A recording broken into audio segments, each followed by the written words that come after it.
Part 2. Love Fire Month, 9th month, 3rd day 12/12. Kugane, we should kill everyone up here. I don't have anything to bind them with, and if they raise the alarm we'll be in trouble. Even if we knock them out, they might wake up. Under the circumstances, it's just too risky to try and subdue a location we don't know anything about. Is something wrong? No, it's nothing. Kugane shook his head to chase away his uneasiness. His heart had pounded within his chest, but he tried his best to ignore it. Forgive me. I'm alright over here, ready to go at any time. Really? Looks like you're a different person. You've been acting strange ever since we got here, but you've got a warrior's face on you now. I do understand how you feel, because there's a powerful enemy here that you can't beat at the moment.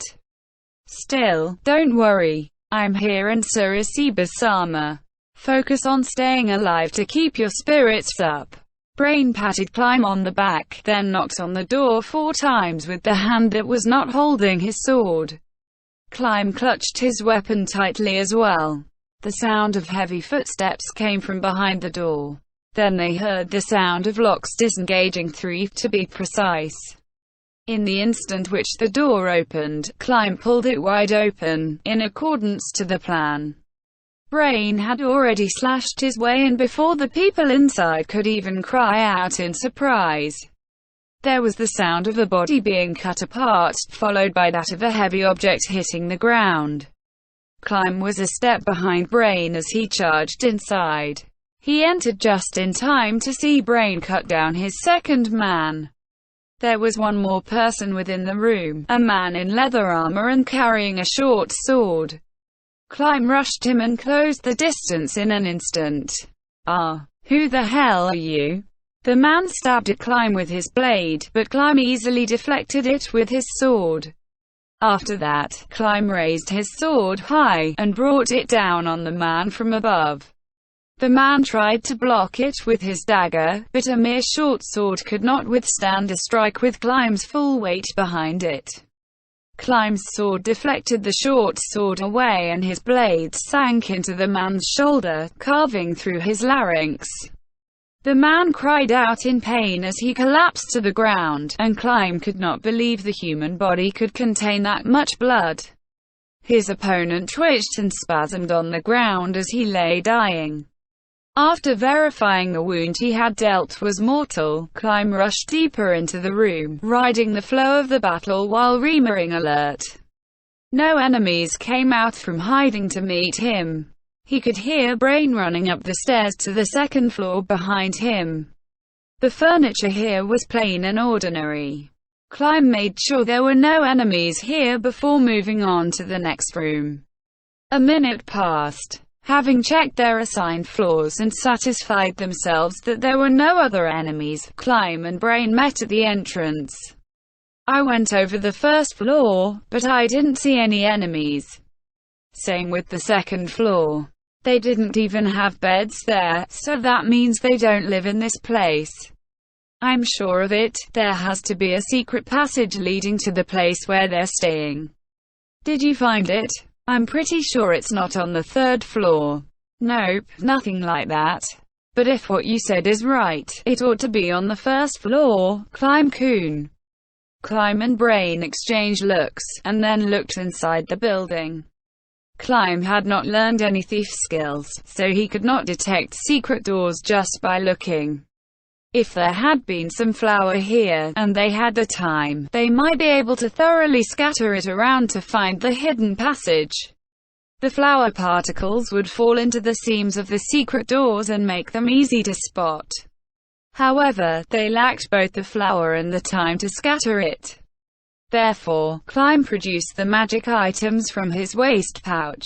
These were the handbells given to him by Garen of Blue Rose. She had said, "It's dangerous to adventure without a thief buddy, but you have to do it sometimes. In those situations, having an item like this can make a huge difference." Kugane looked at the designs on each of the bells, and picked the one he needed from them. The magic item he selected was called the Bell of Detecting Secret Doors. Climb sensed Brain looking interestedly at the bell, and he shook it. The bell produced a pure note which only its holder could hear. In response to the bell, a corner of the ground glowed with a pulsing pale white light, telling him that there was a secret door there. Oh, that's a handy magic item.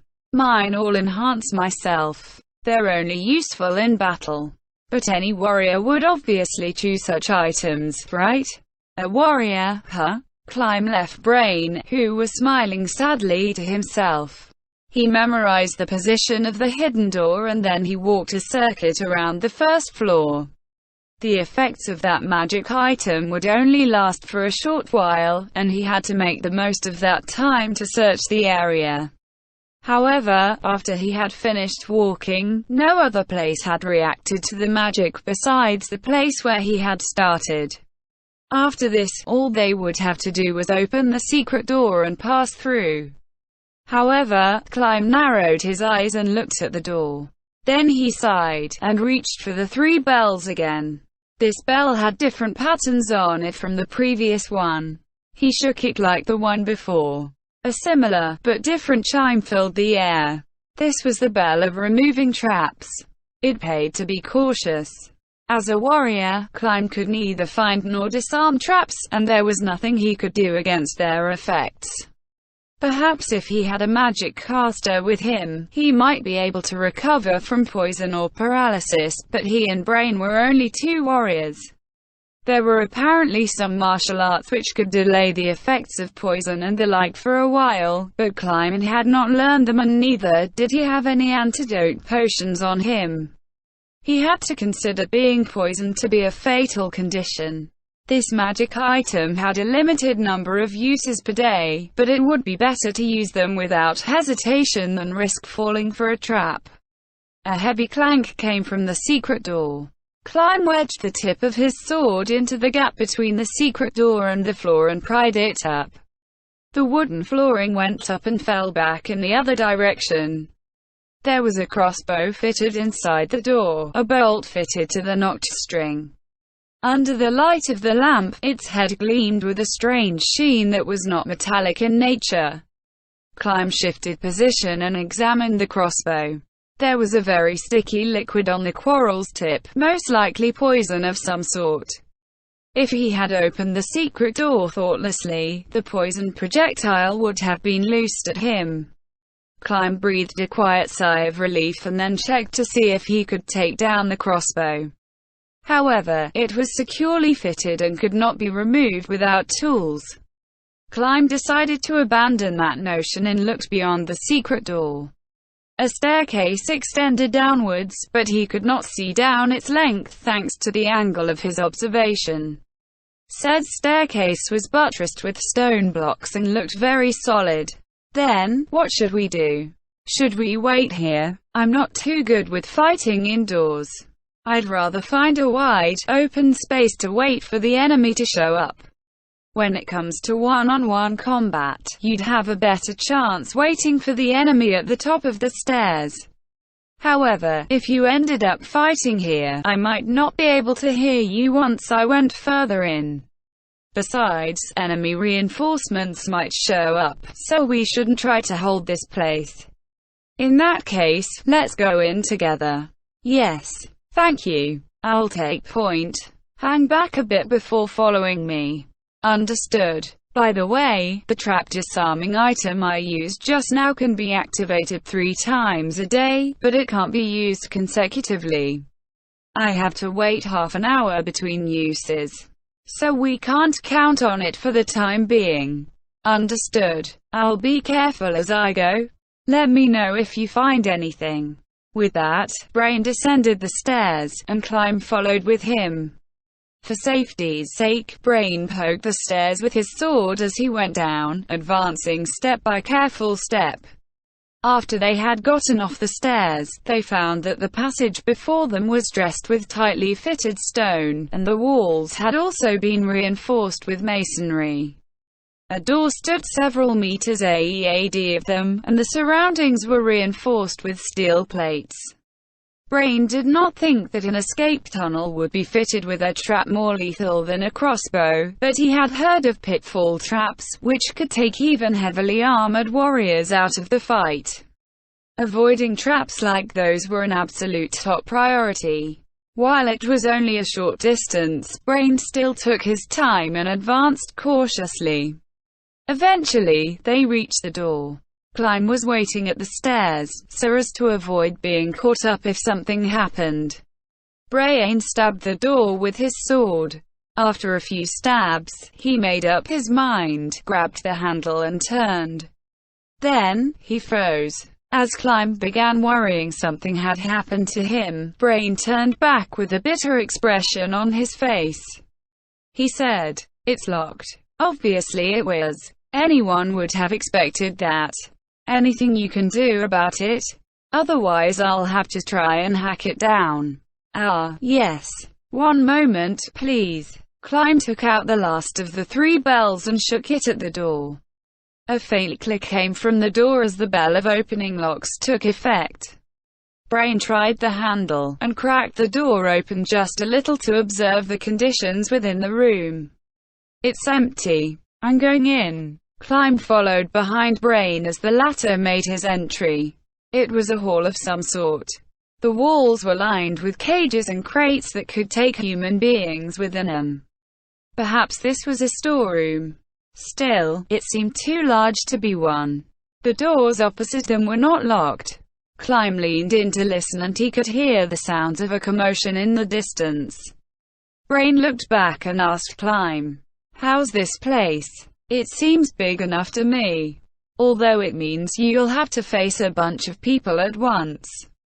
If they gang up on me, I'll open the exit and fight near the stairs." "Got it. I'll be checking around the surroundings and I'll return soon. Don't die on me, Klein." "Thank you very much. Please be careful, Brain-sama. Mind lending me those items from just now?" "Of course. Forgive me for not thinking of that earlier." Klein handed the 3 bells to Brain, who put them into his waist pouch. Then, a stern warrior's countenance came over him. With a curt, "I'm off," he passed through the unlocked door and headed into the depths of the brothel. This left Klein by himself. He looked around the silent room. He began by searching his surroundings, making sure nobody was hidden and that there were no secret tunnels behind the crates. He was only a warrior, but he felt that there were no hidden doors or the like. Then, he inspected the crates proper. He was hoping to find some information on other 8 Fingers installations. If he managed to find contraband or smuggled goods, so much the better.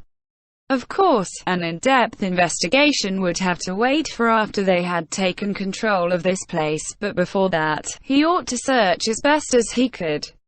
There were crates of all sizes, and he approached the largest one.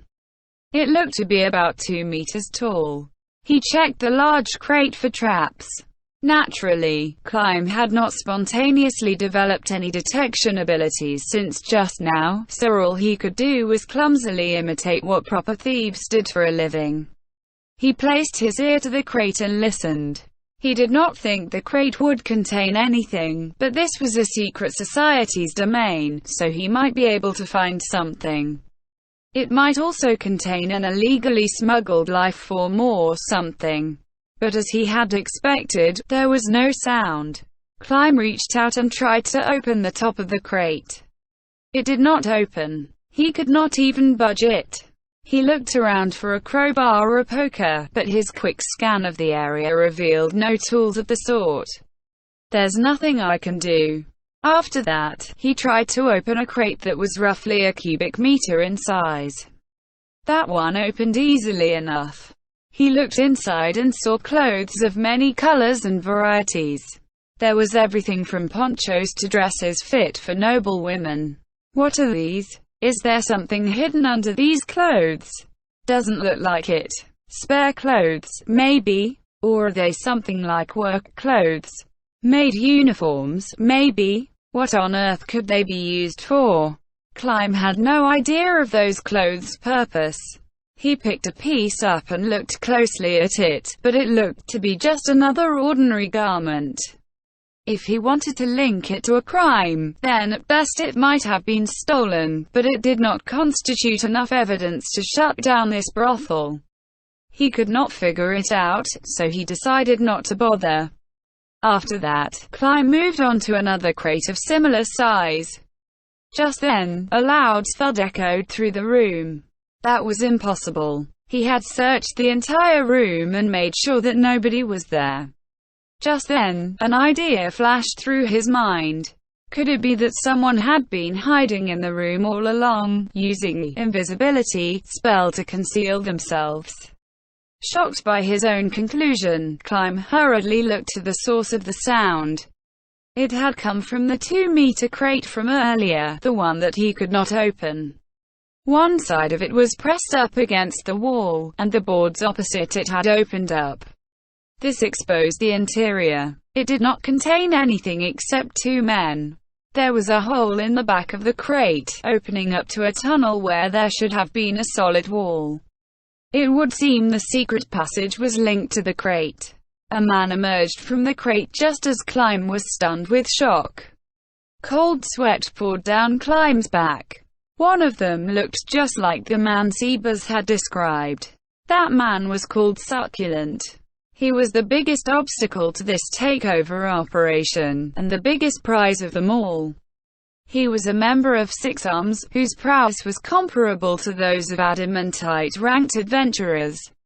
In other words, he was an unbeatable foe for Klein.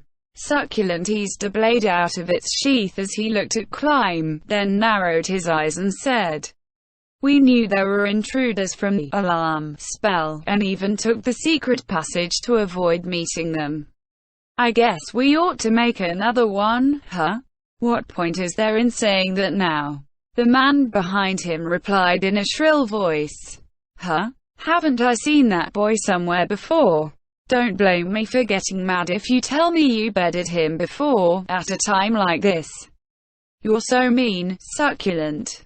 As if I would. I remember. He's the minion of that damn slut, the one I hate more than anyone else in the whole world."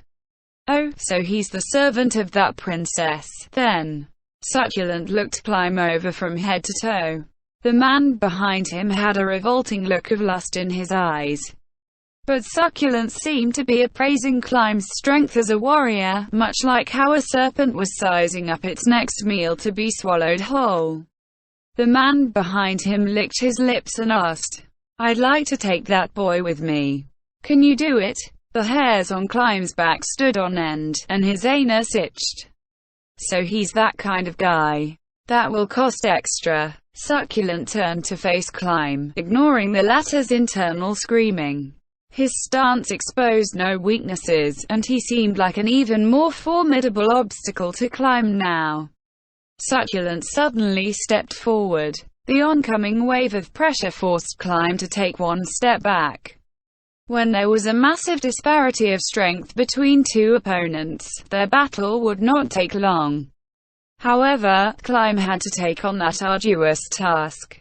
"If I remain on the defensive and focus on blocking attacks, I ought to be able to buy time until they return. But before that, he had to do one thing." Klein took a deep breath. "Someone help me," he shouted with all his might, as though he were trying to dump out all the air in his lungs. There was no way he could win if he fought alone. Capturing these people and preventing their escape would count as a victory for him. Allowing someone as strong as this man, in other words, someone who might know a lot of important information, to escape would be a complete loss. That being the case, why should he hesitate in crying for aid? Indeed, Succulent's expression turned vicious at that moment.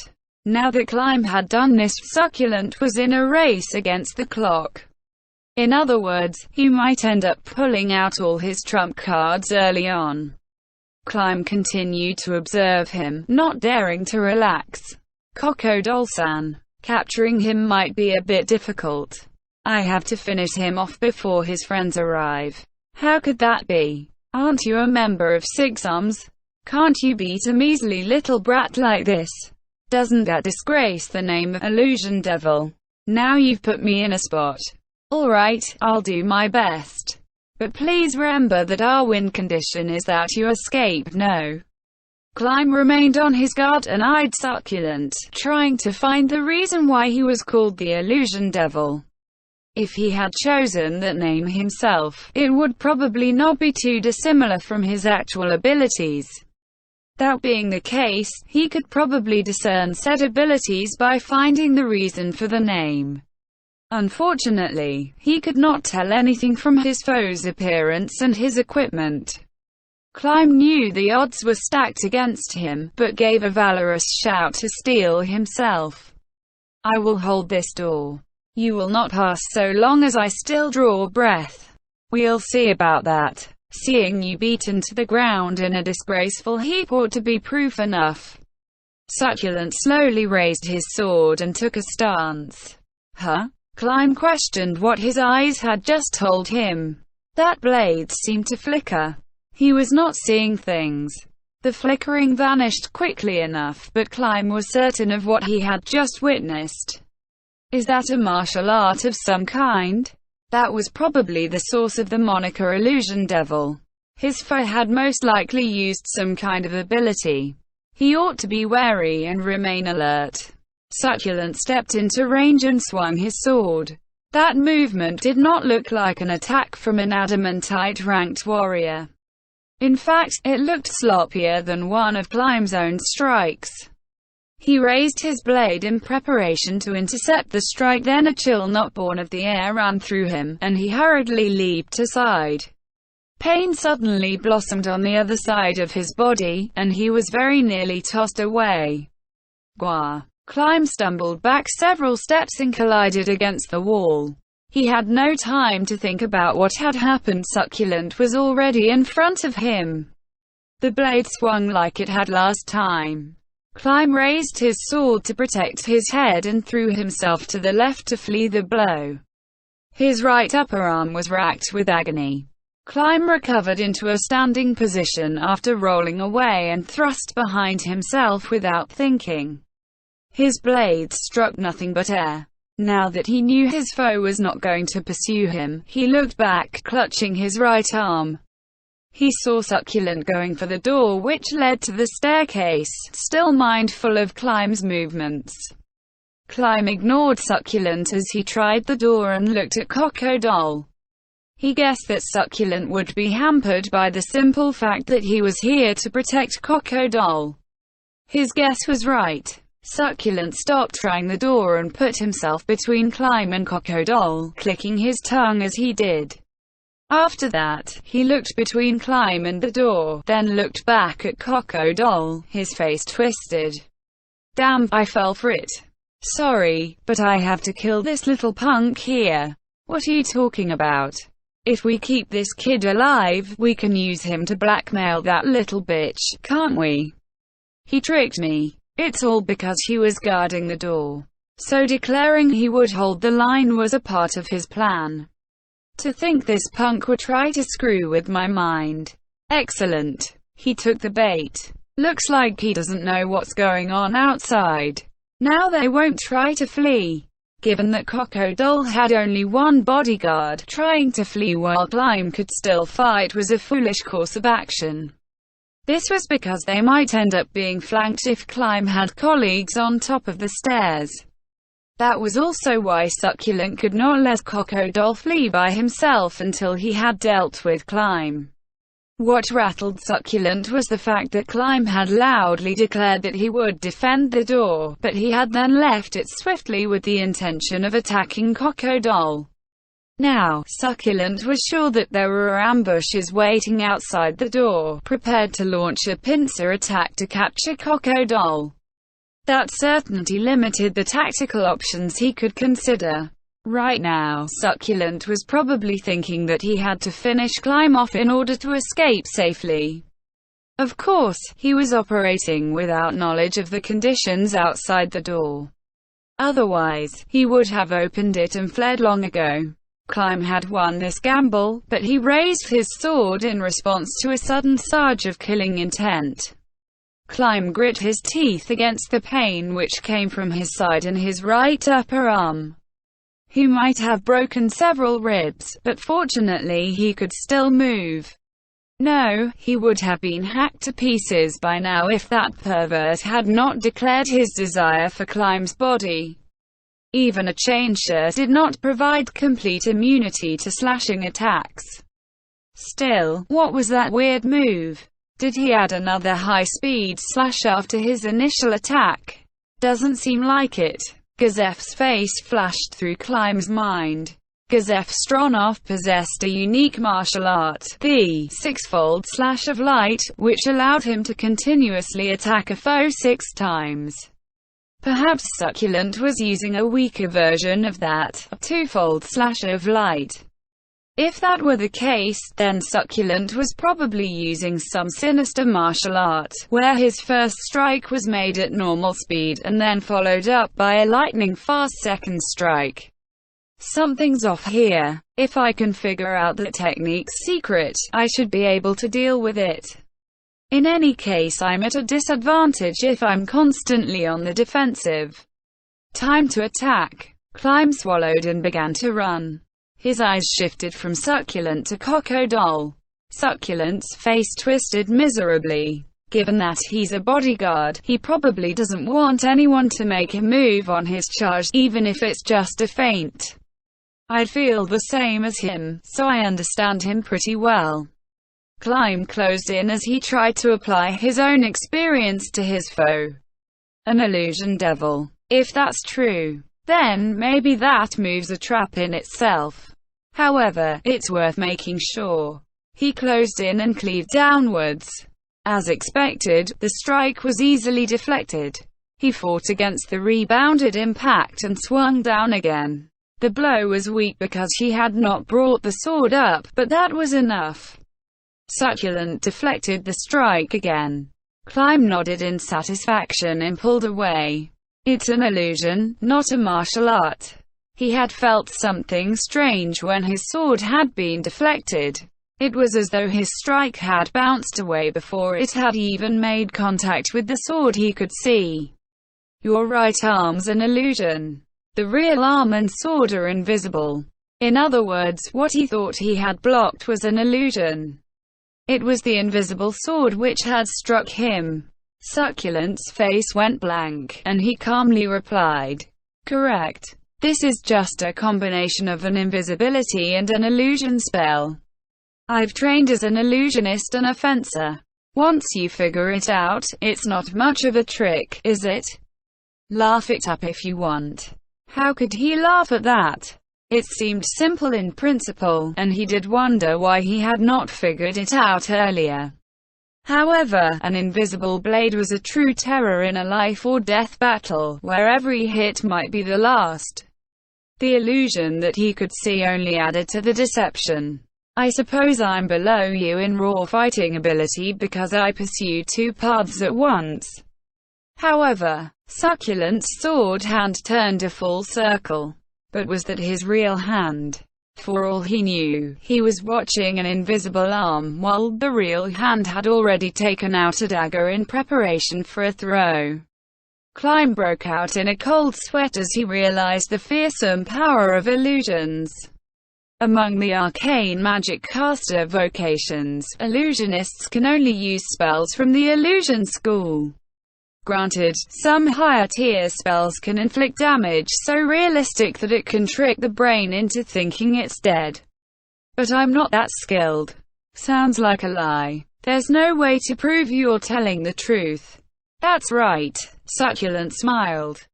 Still, you don't have to believe me either. Alright, I've said my piece. In any case, I can't enhance myself with spells, nor can I weaken you with magic. However, can you tell what is real and what is merely illusion? Saying so, Succulent's body split apart into multiple images of himself, stacked one on top of the other. Multiple vision. The one in the center looked like the original, but Climb had no way to be sure. Damn it, I gave him time to prepare. Clime's aim was to stall for time, but it was too risky to allow a magic caster to enhance himself with spells. Clime shouted loudly, using a martial art to enhance his senses, and charged in at Succulent. Scintillating, Scotoma. You part of Clime's field of vision suddenly vanished. However, the spell's effect promptly ended. He must have resisted the magic. Clime stepped in and swung his sword in a grand, sweeping strike. Of course, only one of the succulents was within his reach. Moving close enough to get all the succulents in range of his swing would necessitate entering extremely close quarters, where he would not be able to bring his sword to bear. His sword hit one of the succulents, which split laterally in two. However, his foe did not spew blood, nor did the sword encounter any resistance as it passed straight through Succulent's body. You guessed wrong. A chill rose from his guts and his throat suddenly grew hot. Clime reflexively raised his left hand to grab the heated portion. Pain shot through the hand holding his throat and fresh blood spewed forth, bringing with it a disgusting sensation of wet clothing. Had he not sensed Succulent's murderous intent, or if he had not promptly sacrificed a hand to save himself, his throat would have been cut open. Though glad to still be alive, he grit his teeth and bit back the pain as he swept his sword once more. The blade met no resistance again, and the only thing it cut was the air. It would be bad if things continued like this. Clime realized this and decided to change martial arts. He decided to fall back while using evade. He could see the remaining two succulents raise their swords over their heads. Clime knew that the swords were illusions, and focused his attention on his hearing. The chain shirt he wore and even the beating of his own heart were meaningless noise. All he had to listen for was the sound made by the man before him. Not it, that's not it, this one. The sound did not come from the upraised swords coming down on him. The sound of something slicing through the air came from the empty space right in front of him, at his face. Clime hurriedly turned his head aside, and as he did, a line of heat blazed across his cheek, followed by the sensation of pain as his flesh split apart. A scalding hot liquid flowed down his cheek and over his neck. Half right. Clime spat the blood pooling in his mouth as he bet everything on his next attack. He had used his left hand as a shield, so now he could not feel anything except pain below his wrist. He did not know if his fingers could move. For all he knew, the nerves might have been severed. However, Clime wrapped his left hand around the hilt of his sword, in the hope of squeezing out just a bit more strength for his next blow. Pain exploded through Clime's body, and he grit his teeth. His left hand could still move, and it could still grasp his blade. It felt like it was swollen and throbbing, but he was probably imaging things because of the pain. With both hands on his sword's hilt, with all his might, he raised his sword to a high stance, and swung it down savagely. Blood spurted. There was the sensation of hitting something hard. Fresh blood spewed like a fountain. It would seem he had struck Succulent's real body. It would seem Clime's blow had been mortal, because he collapsed heavily to the ground. Clime could not believe that he had brought down a man on par with an adamantite-ranked adventurer, but it was an undeniable truth that Succulent was on the ground. Clime fought back the surging elation in his heart and turned his gaze on Crocodile. He did not look like he was going to flee. Perhaps he had relaxed mentally, but the pain from his cheek, his left arm, and the rest of his body made him nauseous. Can't really call this a victory. If he could have captured Succulent as well, he would have no complaints. However, that was too much to ask of Clime. Even so, capturing a man who was guarded by one of the six arms would probably yield a treasure trove of intelligence. Clime stepped forward, making to apprehend him.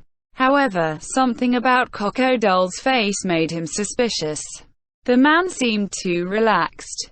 Why was he so relaxed? Just then, a burning sensation pierced his belly. He lost all strength in his body, like his strings had been cut. His vision blacked out for a moment, and by the time he came to, he was on the ground. He had no idea what was going on. The pain in his belly was like a red-hot bar of iron shoved into his flesh, and the pain was starting to spread. He panted heavily, and a pair of feet loomed into view of his eyes, which could only see the ground. "Sorry about that, but I can't let you win." He struggled to look up, but all he saw was an unscathed succulent.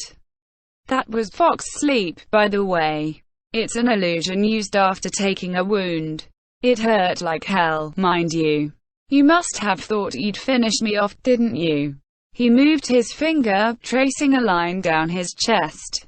That must have been the path Climb's sword traveled when it had hit him. Climb panted and gasped. He could feel the blood pouring out of his abdomen, drenching his clothes and his chain shirt. "I'm going to die." Climb scrabbled for the pieces of his consciousness which had been rent asunder by the pain. "If I pass out, I'll die." However, his death was certain, even if he did remain conscious. His opponent would probably finish him off soon. He had fought a man on par with an adamantite-ranked adventurer. It had been a heroic battle. Things being as they were, he had no choice but to give up. The difference in their abilities was far too great. That was simply how things were. However, he could not give up. He would not give up. Climb clenched his teeth like he was trying to shatter them in his mouth. He would not permit himself to die. He would not allow himself to lose his life without an order from Renna. Gay. Gaia, GHH. His growl was somewhere between a moan and a gnashing of his teeth, in order to spur on his flagging spirit, which was on the verge of surrendering to the pain. He could not die. Not yet. Climb struggled to remember Renna. He still had to return to her side today. "We're running short on time, so I'll put you out of your misery with this. Farewell." Succulent pointed his sword at the groaning youth. He had been fatally wounded. His death was only a matter of time. Still, Succulent had the feeling that it would be best to finish him off right now. "Say, can we take him with us? Give me a break, Crocodile-san. He might have friends behind that door, you know. Besides, even if we take him, he won't last until we reach safety. Just forget about him. Then, at least bring his head back. I want to put it in a bouquet and mail it to that fucking bitch." Fine. If it's just the head I can still. Uwahhh. Succulent leapt back. The young man swung his sword. For someone on the verge of death, the strike had been steady and true. Succulent had originally looked down on his dying prey with arrogant eyes. Those eyes now opened wide. The boy had used his sword to prop himself up and gotten back on his feet. Impossible. Succulent had taken over 100 lives thus far, and he was certain that he had dealt the kid a mortal blow. There was no way he could still be standing after that. However, the sight before him flew in the face of Succulent's accumulated experience. Why can you get up? It was a bone-chilling sight. It was as though Climb were one of the undead. A long, thin trail of drool oozed from the corner of the boy's mouth, and his ashen-white face seemed devoid of all humanity. Die. Renna-sama's kindness. His sudden intake of air froze in Succulent's lungs as Climb's burning gaze turned on him. He was afraid. He was frightened of how this young man had made the impossible possible. The young man staggered, and Succulent came to his senses. Shame suddenly welled up within him. How could he, as a member of Six Arms, be afraid of someone weaker than him? How could he possibly accept that? Don't you know how to die? Go to hell. Succulent advanced toward his opponent. He was certain that a single stab would finish the job. However, he had greatly underestimated his adversary. It was true that in terms of overall combat ability, Succulent was overwhelmingly superior to Climb. However, Succulent had chosen to walk the path of the illusionist and the fencer at the same time, while Climb had been a warrior all his life. Thus, in terms of martial ability, not only was there no disparity in strength, but one could even say that Climb was Succulent's superior. The only reason why Climb could not match Succulent was due to magic. Without the aid of spells to enhance him, Succulent was the inferior combatant. There was a thrumming sound as the blade cleaved down from above, and then there was a high-pitched clash of metal. The only reason Succulent could block the boy's strike was because his movements were slowed from being on the verge of death. A rill of cold sweat ran down Succulent's face. His foe was dying. Succulent had been distracted by that fact, and his darkened eyes went wide. Succulent was a fencer, and he had trained for countless hours to evade his enemy's blows. The fact that he had to actually use his blade to block Climb's hit was quite extraordinary. That was not the attack of a dying man. Those words raced through Succulent's increasingly frantic mind. No, it was not just that. The speed of Climb's blade had been even faster than when he was unhurt. How the hell did you do that, you bastard? This was someone who became stronger through battle. It was not impossible, but Succulent had never witnessed anyone like that before. He even began to feel that the young man had thrown off some kind of limitation. What the hell did you do? Was it a magic item? A martial art? From his tone, one would be unable to tell you who had come out victorious in their battle just now. What exactly had happened to Climb? The answer was simple. Sebastian had scrambled the part of his brain that protected his body.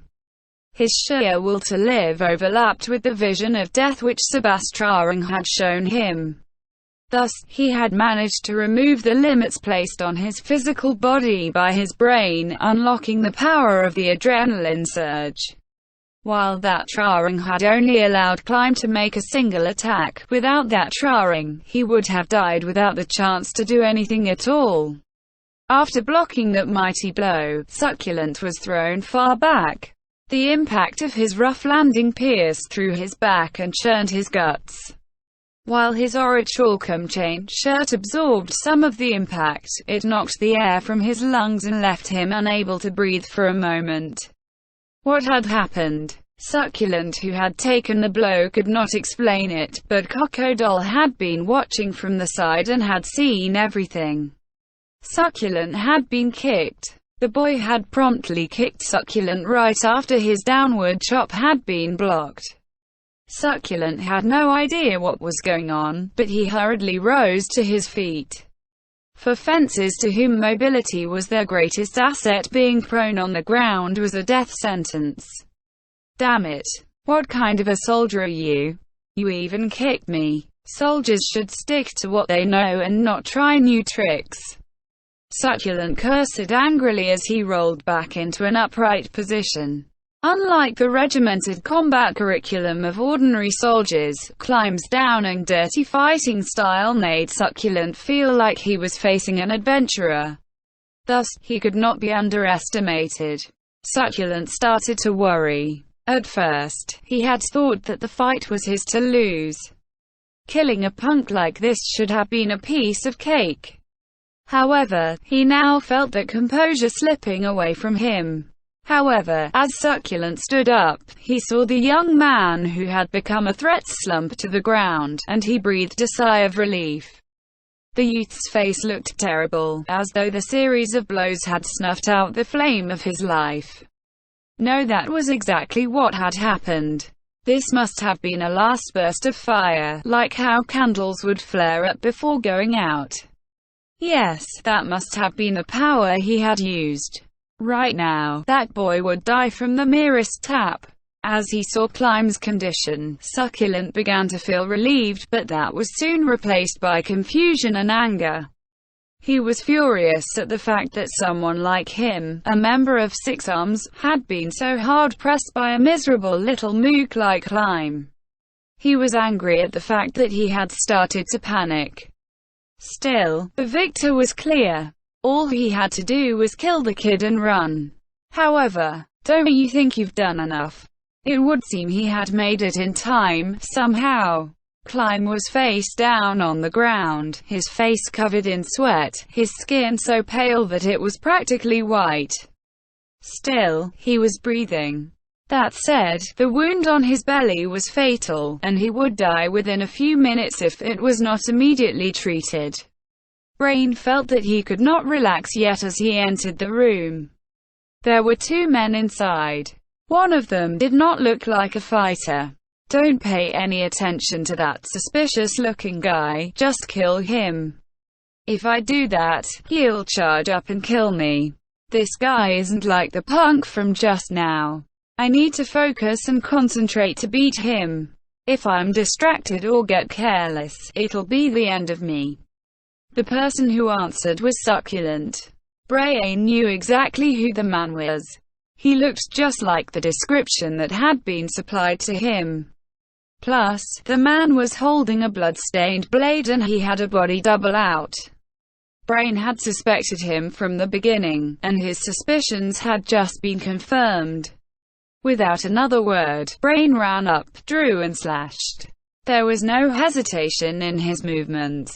Succulent had leapt away even before the blow had landed, and the katana only struck empty air. However, Brain had only done so to get to his opponent away from Climb. He stood over the fallen Climb, planting his feet in a location where he could cover the lad. Climb, are you alright? Do you have any healing items on you? His words were quick and tense. If Climb did not have anything like that, he would have to find some other way to save him. Ha, ha, ha, ha, yes, I do. He glanced over and saw that Climb's hands had released his sword and begun to move. Really now? A great weight lifted off Brain's shoulders. After answering Climb, he glared fiercely at Succulent.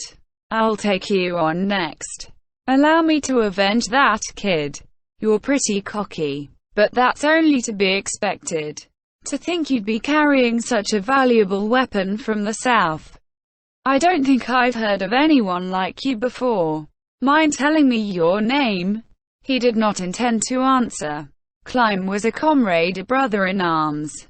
How could anyone reply calmly when one's brother was on the brink of death?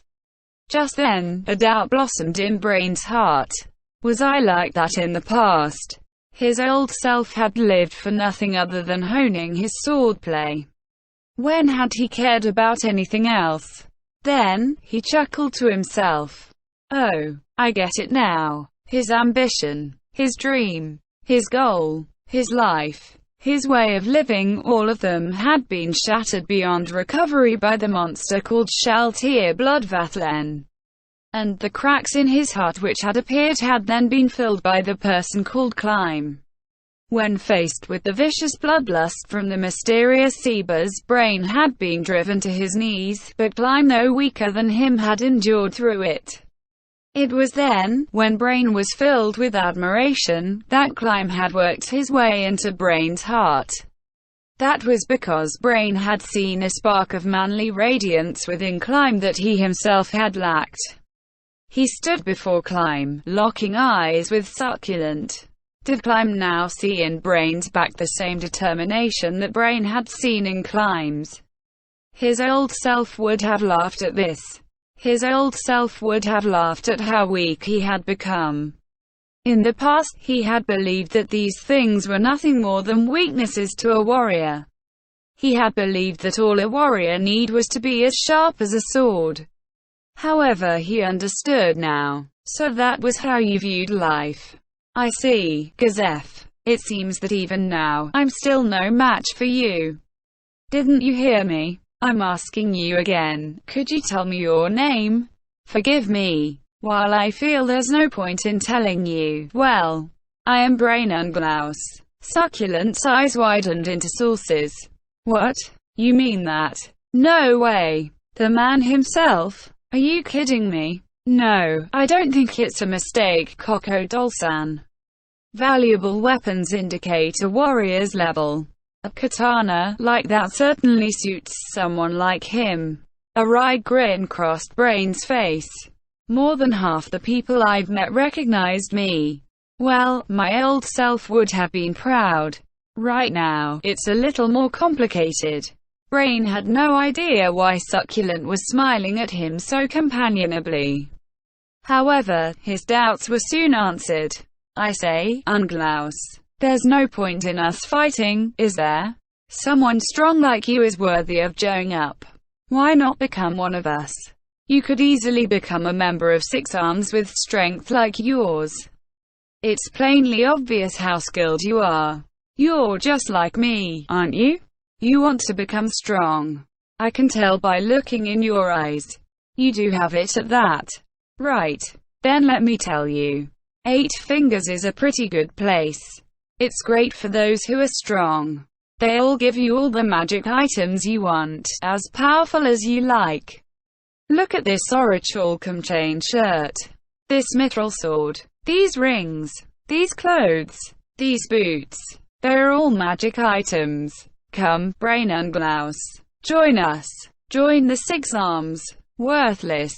Is that all there is to your organization? Brain's unimaginably cold and contemptuous attitude froze the smile on Succulent's face. Say what? Didn't you hear me? I said, if that's all there is to you, you won't amount to anything even if you band together. You. HMPH. Well, if you say that, then your strength's nothing special either. Indeed, someone like me is nothing special. I learned that very well after witnessing a true monster. Brain pitied Succulent and his haughty attitude. He truly was like a frog in a well. Thus, Brain decided to give him a sincere warning. It's the same with your strength. Perhaps we're the same way. That's why I want to warn you, we're nothing special. Brain turned back and glanced over his shoulder at Climb, who had drunk his healing potion. Also, I've learned one more thing. Strength gained for someone is greater than what a person can train up by themselves. Brain smiled. It was a kind, carefree smile. Perhaps it's only a little, but in the end, I do understand. I have no idea what you're talking about. What a shame, Unglaus. What a shame that I have to kill a genius swordsman who once stood on par with the mighty Gazef Stronov. Can you do it, with that sword which you only swing for yourself? Of course I can kill you. That's easy enough. And after I kill you, I'll kill that brat on the ground. No more holding back, and no more games. I'm going all out. As Brain watched Succulent begin an incantation, he sensed someone moving behind him and issued a warning. Climb-kun, don't move. You're not fully recovered yet, are you? Climb froze. Brain smiled. He was as surprised by this as he was by what he had done just now. Then, he added, leave the rest to me. Thank you very much. Brain smiled by way of reply and sheathed his sword. Then, he lowered his stance and turned the sword and sheath over at his waist. Please be careful. Succulent uses illusions. What you see may not be real. I see. Yes, quite a tricky opponent. Still, it'll be fine. Brain stayed where he was, staring silently at Succulent. WushOurWorldAudio.com. He had created 5 illusory duplicates out of nowhere, and he gleamed with what seemed to be a magical radiance. In addition, he seemed to have donned some kind of shadowy cloak. Brain had no idea what kind of magic Succulent had used. Thank you for giving me time to prepare. Magic casters are more powerful than warriors when they can prepare themselves. You lose, Unglaus. No need thank me. After talking to him, well, I'm pretty sure I can't lose. Big words for a hired blade. So you're staying there to protect that punk. How sweet of you. Brain heard the sound of Climb shifting from down where he lay at Brain's feet. Climb must have been feeling guilty about giving the enemy time to prepare himself. Therefore, Brain made a declaration, loud enough that Climb could hear. "One strike." "What?" I said. "I'm going to take you down in one strike, Succulent. Try it if you can." Succulent charged him, wreathed by his after-images. As his opponent entered his attack range, Brain swiveled, completely ignoring how he was exposing his defenseless back to the oncoming Succulent.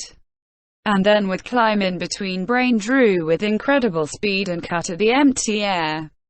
There was a mighty crash as the walls shook. The still prone Climb and Crocodile turned to look at the source of the sound. Succulent lay there. He had rolled to the ground and was motionless. His sword had fallen to the ground. Brain's mighty draw cut had sent Succulent flying, smashing him into the wall with tremendous force, after which he had collapsed to the ground. If Brain had not hit him with the back of his sword, Succulent would have been lying in two pieces instead of one. Even the orichalcum chain shirt he wore made no difference, so powerful was that blow. My field can pick up anything, even the invisible. The illusion in front was meant to get my attention so he could attack from behind. A cunning move, but unfortunately, he used it against me. Plus, attacking Climb-kun was a poor choice for you. Let me guess, you wanted to kill him and then mock me for not being able to protect him. However, you were so focused on attacking Climb-kun, who was lying on the ground, that you didn't keep an eye on me. Did you forget who you were fighting? Brain sheathed his sword, and smiled to Climb. Told you, didn't I? One strike. Well done, Climb said. But someone else had said, "Well done," besides Climb, and both voices blended together. That person was ch5, and that was nothing special. Rather, it was where the voice had come from, which was surprising. Both of them looked to where Crocodile had been standing. In his place was ch5, and beside him was the limp form of Crocodile. "When did you arrive?" ch5 responded calmly to Brain's question. "Just now. I believe you were both focused on Succulent and did not notice me." Is that so?" "No way, Brain, though," as he answered. "I had field active, didn't I? It might have a narrow radius, but I should have sensed him if he had come running up to us. But I didn't sense him at all. Until now. Only that monster Shaltir Bloodvathlin could do that. Well, I had my suspicions when he emitted his murderous intent back then, but now I'm sure of it, he's the match of that monster. Where does he come from? In any case, the people locked up here have been rescued. Also, Climb-kun. I'm sorry, but some people put up fierce resistance, so I had to kill them. Please forgive me. But before that, I ought to heal your wounds." ch5 came before Climb and laid his hands on Climb's belly. It was a brief contact. He removed his hand right after touching him. However, the results were plainly obvious. Climb's face had still been pale after drinking the potion, but now he was back to a healthy state. "My wounds are healed. Are you a priest?" "No, I did not use the power of the gods. Instead, infused my ki into you for healing." "A monk, then? No wonder," Brain exclaimed. Now he understood why ch5 was neither armed nor armored. ch5 merely smiled as an affirmative. "Then, what do you two plan to do next?" "Well, intend to hurry to the nearest guard post, explain the situation, and come back with some men. I hope you two gentlemen can hold the fort here until then. For all we know, Eight Fingers might send reinforcements." "Well, I'm already on this boat, might as well enjoy the ride." "It is fine with me as well. However, could I trouble you not to mention me? I came to this country to do business, and to be honest, I do not wish to continue interfering in the underworld of a foreign nation." "I'm fine. If anyone asks, just say Stronov will vouch for me. I understand. I will do as the two of you say. Then, please allow me to make use of you two gentlemen for now.